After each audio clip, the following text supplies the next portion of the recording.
Le lien entre la bande dessinée et le cinéma est déjà une vieille histoire. Il remonte au début du XXe siècle.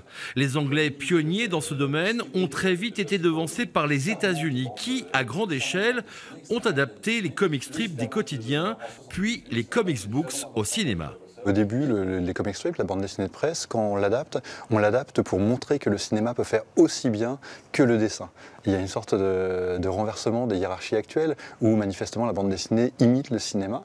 En France, en Belgique, le principe reste le même, mais il faudra attendre quelques décennies pour que des auteurs adaptent eux-mêmes leur œuvre sur grand écran. Parmi les précurseurs, René Goscinny, il a créé un studio pour produire des films à partir de ses personnages de BD. C'est le premier. Après, il va y avoir Martin Véron, Bilal, Régis Franck dans les années 70-80. Et là, Mathieu Sapin, Riyad Sattouf, Johan Sfar, Marjane Satrapi. Une nouvelle génération d'auteurs qui n'hésitent plus à passer du papier à l'écran.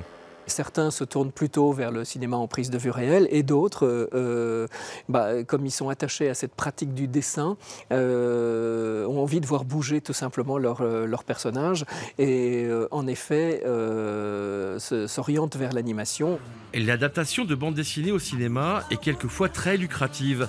Astérix Mission Cléopâtre d'Alain Chabat avait attiré en salle près de 7 millions de spectateurs.